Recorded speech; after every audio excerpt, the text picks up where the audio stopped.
Das Konzerthaus am Berliner Gendarmenmarkt.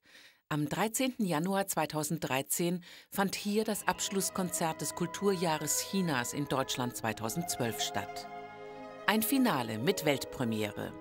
Gustav Mahlers Meisterwerk, das Lied von der Erde, erklang in neuer Bearbeitung.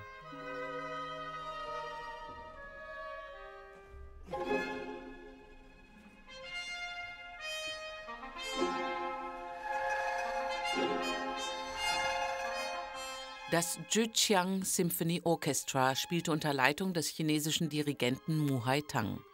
Mahler ließ sich bei seiner Komposition von Nachdichtungen altchinesischer Lyrik inspirieren. Mu Haitang hatte nun die Idee, in Mahlers sinfonischen Liederzyklus chinesische Instrumente zu integrieren.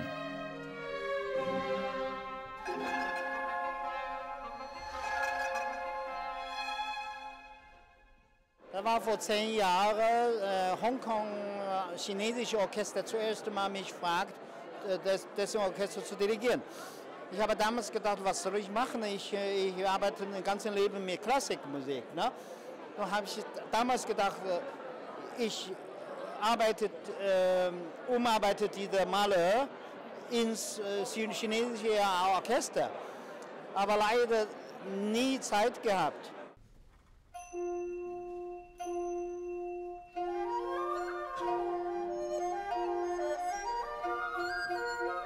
Der Hamburger Komponist Kurt Garben setzte Mu Haitangs Idee um und schuf so eine Sinfonie zweier Kulturen. Mitten in dem kleinen Teiche steht ein Pavillon aus grünem und aus weißem Porzellan. Ich habe im Internet bei YouTube die Instrumente genau studiert, was sie können, was sie nicht können, und habe dann in der Partitur die Instrumente, also die Plätze festgelegt, wo jedes Instrument spielt. Habe vorher aber das große Orchester reduziert. Also statt 4 Hörnern haben nur 2 gespielt, statt 3 Posaunen eine. Kontrafagott ganz raus, dritte Oboe raus, dritte Flöte raus, sodass es einfach schlanker wurde, dass die Instrumente eine Chance hatten, die chinesischen Instrumente.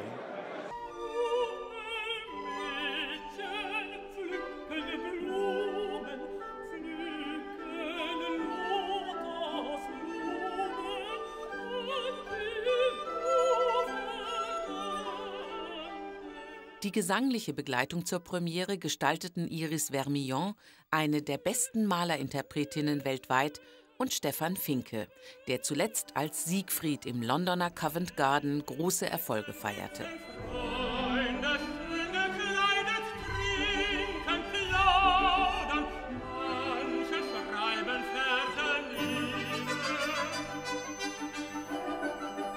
Eigentlich glaube ich, dass Mahler sich das so vorgestellt hat. Ich glaube, er hat einfach die chinesischen Instrumente so nicht gekannt oder nicht in der Zeit, glaube ich, vielleicht nicht den Mut, es so aufzuführen.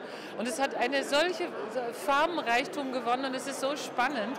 Und mit den jungen Musikern zusammen das jetzt zu machen, das war unglaublich. Also es war eine gegenseitige, sehr, sehr, sehr bereichernde Arbeit. Das Premierenpublikum an diesem Abend ist begeistert. Es war abwechslungsreich und das war gut.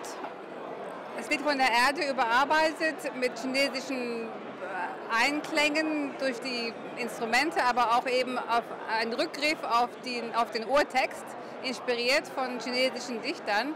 Das war irgendwie alles sehr stimmig. Das ist heute natürlich ein Liti-Feiertag zwischen Deutschland und China. Ja.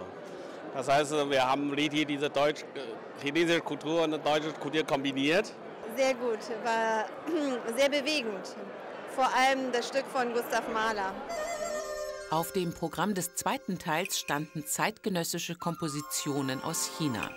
Die Bambusflöte spielte Chang Guoqi, ein Meister seines Fachs.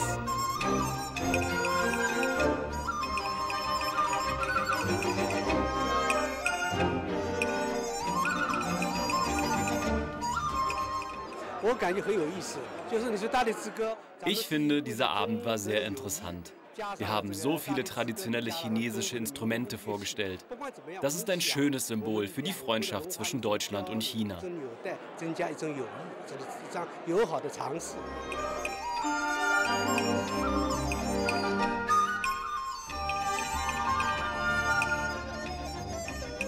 Das Zhejiang Symphony Orchestra wurde 1958 gegründet.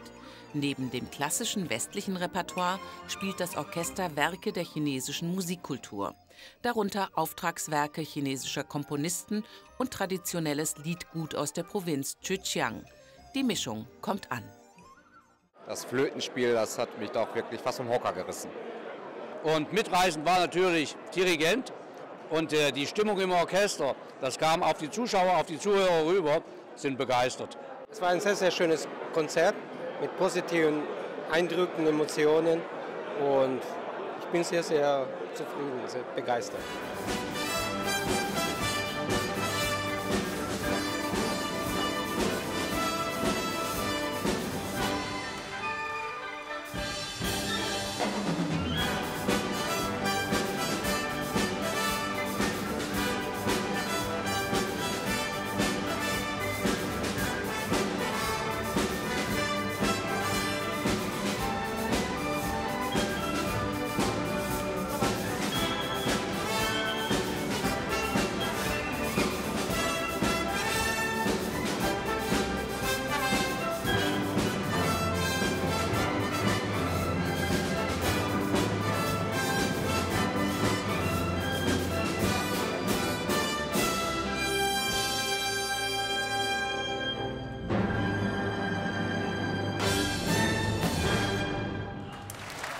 Das Konzert, ein gelungener Abschluss für das Kulturjahr Chinas in Deutschland 2012.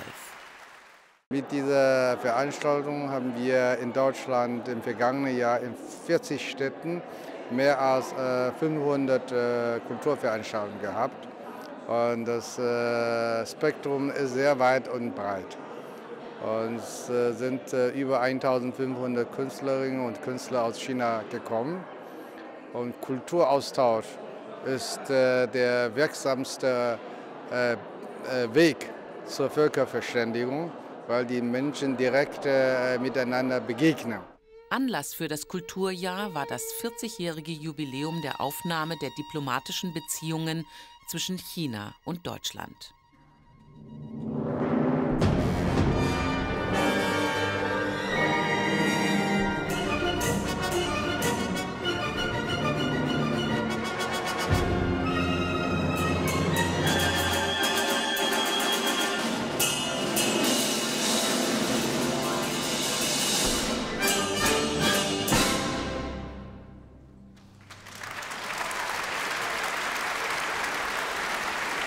Mit dem Konzert des Zhejiang Symphony Orchestras unter Leitung von Muhai Tang ist ein Dialog der Kulturen gelungen. Fortsetzung folgt.